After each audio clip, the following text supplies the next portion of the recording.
Good afternoon, and welcome to Ethical Crossroads, the program where we delve into today's most pressing societal questions. Today we're tackling a deeply personal and often contentious issue. Should teenagers have the autonomy to make medical decisions without parental consent? This question touches upon rights, responsibilities, and the very nature of adolescence. With us to explore this multifaceted topic are two distinguished guests. Representing the perspective that teenagers should have this right is Sarah Chen, a 17-year-old student and a passionate advocate for youth autonomy. And arguing for the continued necessity of parental involvement is Dr. Ben Carter, an experienced pediatrician with years of practice in adolescent health. We'll begin with opening statements, followed by a period of rebuttal and cross-examination, and conclude with closing remarks from each guest. Welcome to you both. Thank you, Dr. Hayes. It's an honor to be here to discuss such a vital issue. The core of my argument is straightforward. Teenagers, particularly those aged 16 and 17, possess the cognitive maturity and the fundamental right to make informed decisions about their own bodies and health care. This isn't about excluding parents arbitrarily. It's about recognizing that young people are individuals with a right to bodily integrity. The principle of my body, my choice should extend to us, especially when it concerns our health. We acknowledge that maturity levels vary. However, to deny all teenagers the right to consent based on the presumed immaturity of some is unjust. Many adolescents are perfectly capable of understanding medical information, weighing risks and benefits, and making choices that align with their values and well-being, especially when they are well-informed about their specific condition and treatment options.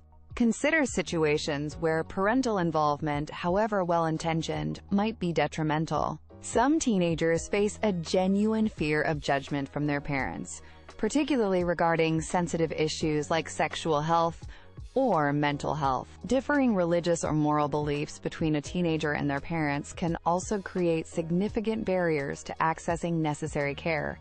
In more severe cases, such as abusive environments, requiring parental consent can effectively prevent a teenager from seeking help altogether, leading them to avoid necessary medical attention, which is far more dangerous. It's also important to note that legal precedents already exist in many places, where minors can consent to specific treatments without parental approval. This often includes services for STI testing and treatment, contraception, mental health counseling, and substance abuse treatment. These laws acknowledge that, in certain circumstances, enabling a minor to seek confidential care is crucial for public health and individual safety. Extending this principle to a broader range of medical decisions, with appropriate safeguards, is a logical and necessary step towards recognizing the evolving autonomy of young people. We are not asking for the ability to make rash or uninformed decisions, but for the right to be primary decision makers in our own healthcare, guided by medical professionals, when we demonstrate the capacity to do so. Thank you, Dr. Hayes and Sarah. I appreciate the opportunity to discuss this important matter. While I deeply respect the growing autonomy of teenagers and understand Sarah's points about individual rights, I believe that parental involvement remains crucial for ensuring safe, well-informed, and comprehensive medical care for adolescents. My primary concern stems from the developmental stage of teenagers. The adolescent brain, particularly the prefrontal cortex, which is responsible for executive functions like long-term planning, impulse control, and comprehensive risk assessment, is still undergoing significant development well into the early 20s. This isn't to say teenagers are incapable of thought, but rather that their decision-making processes can be more heavily influenced by immediate emotional factors and less by a full consideration of long-term consequences. Teenagers can be more susceptible to peer pressure or making impulsive choices, especially when they are under the stress of a medical diagnosis or facing serious health issues. The weight of such decisions can be overwhelming, without the support of a trusted adult who has their best interests at heart. Parents, in most cases, bring invaluable experience and support to these situations. They often have a broader understanding of family medical history, which can be critical for diagnosis and treatment planning. They can navigate the complexities of the healthcare system, including insurance matters, and provide essential emotional, logistical, and financial support during treatment and recovery, aspects that a teenager might not fully anticipate or be equipped to handle alone. There's a significant risk of uninformed decisions if teenagers are left to navigate complex medical choices by themselves. They may not fully grasp the long-term consequences of certain treatments or procedures, or they might be swayed by misinformation, perhaps found online, without the critical filter that an experienced adult can provide. The goal should be to foster a collaborative environment where teenagers are active participants in their healthcare, but not the sole arbiters of decisions that could have lifelong implications, especially when those decisions involve significant risks or complex medical interventions. Parental guidance is a safeguard, not an infringement, in these critical moments. We will now move to the rebuttal phase. Sarah, you may begin. Dr. Carter, you place considerable emphasis on the developing prefrontal cortex in teenagers. While brain science is undoubtedly important, it's also true that many adult decisions are heavily influenced by emotion, financial pressures, or social expectations, not always by pure, cold, detached logic. Maturity isn't a switch that magically flips at a specific age, like 18 or 21. It's a spectrum. Furthermore, the argument about protection, while well-intentioned, can unfortunately become a double-edged sword. Denying informed teenagers the right to consent, especially for time-sensitive or highly confidential matters like sexual health or mental health support, can inadvertently push them towards seeking unsafe, unregulated alternatives, or, more commonly, to delay seeking care altogether.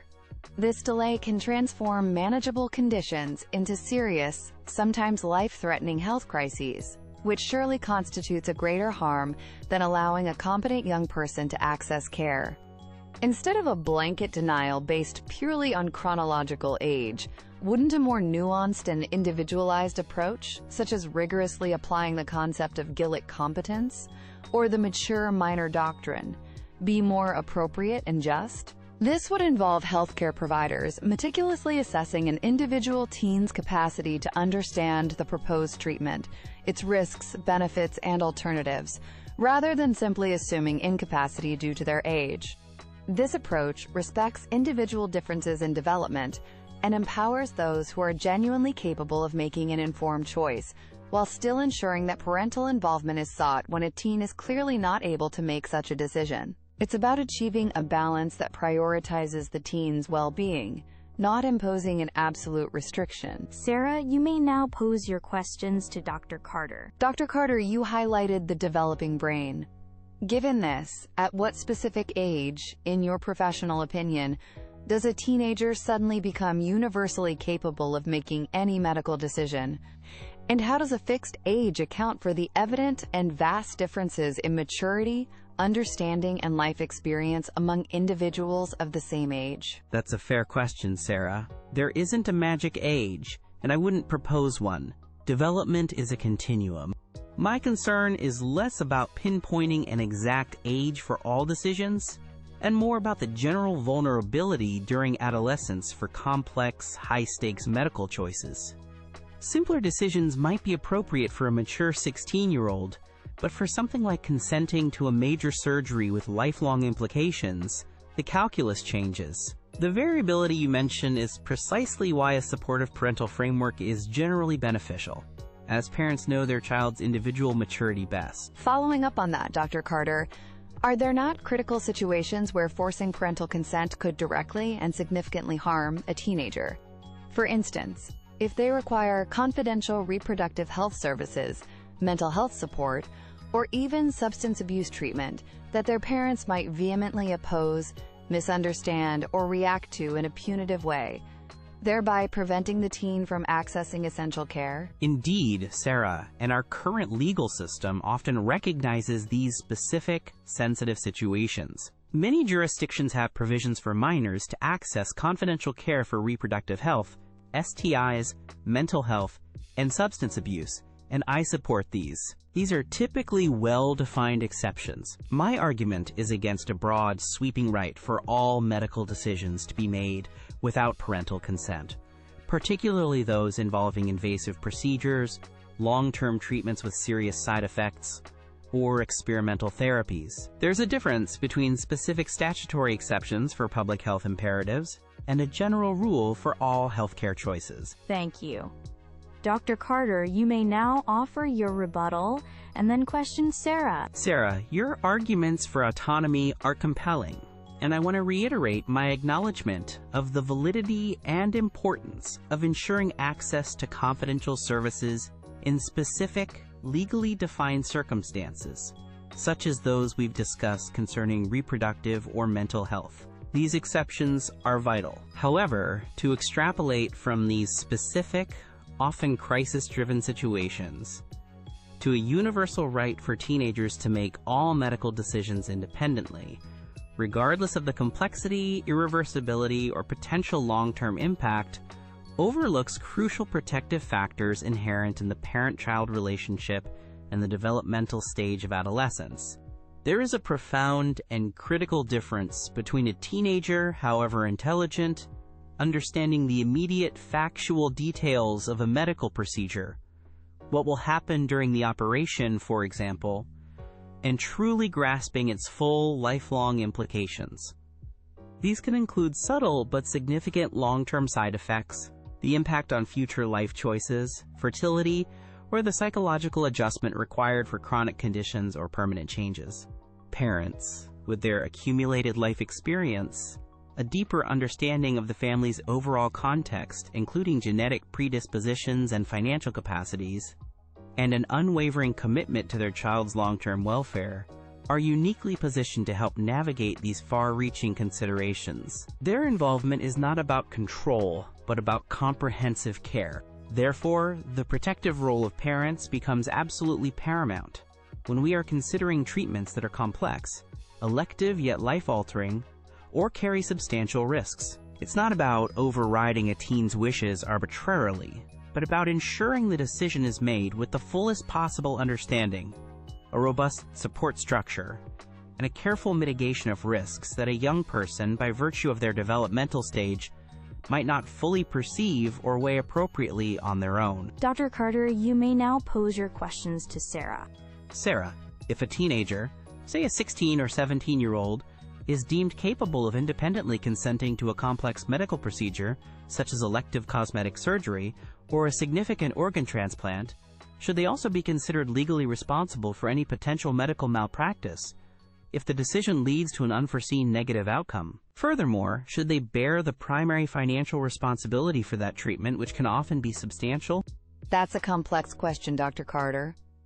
Regarding legal and financial responsibility, our current systems often don't align capacity to consent with full legal and financial liability for minors. However, the ability to consent to treatment doesn't necessarily have to equate to full financial or legal liability in all cases, especially within the existing framework, where minors have limited contractual capacity. Perhaps there could be a system where the consent is primary, but financial responsibility still involves parents or state support, focusing on the health outcome, rather than punitive liability for a young person making a difficult choice with medical guidance.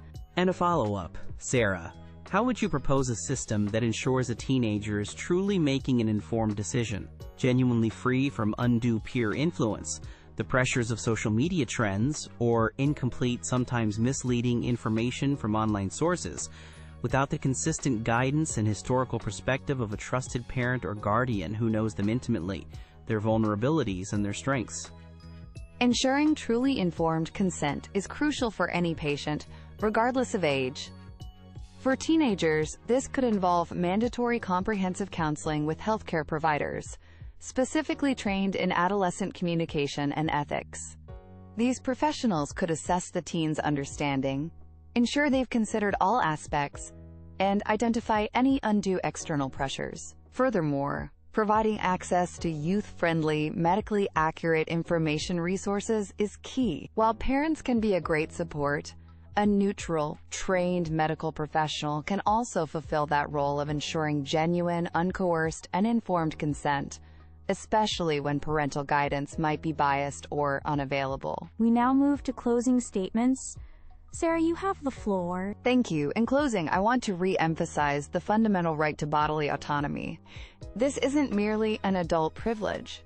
It is an essential human right that should be progressively recognized and respected in young people as they develop the capacity to exercise it responsibly and thoughtfully. Throughout this discussion, we've touched upon the critical importance of access to confidential care, particularly for vulnerable teenagers.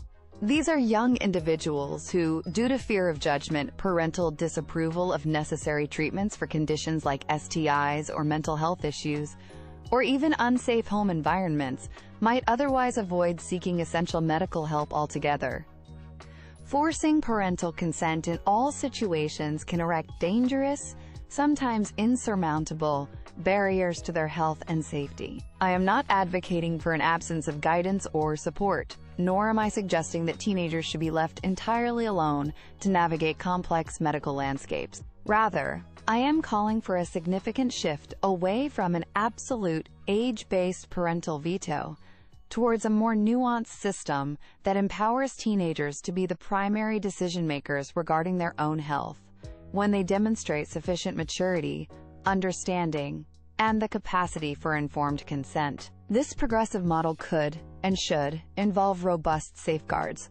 These might include mandatory comprehensive counseling with healthcare professionals specifically trained in adolescent communication and ethical considerations, or a formal, documented assessment of maturity and comprehension by a physician, akin to the mature minor doctrine already recognized in some legal frameworks. It's about finding an equitable balance that respects both the developing autonomy of the teenager and the undeniable need for well-informed, carefully considered medical decisions. Ultimately, we need to cultivate a greater trust in young people. We must acknowledge their capacity for understanding complex information, their ability to articulate their needs and wishes, and their inherent right to have the primary say in what happens to their own bodies.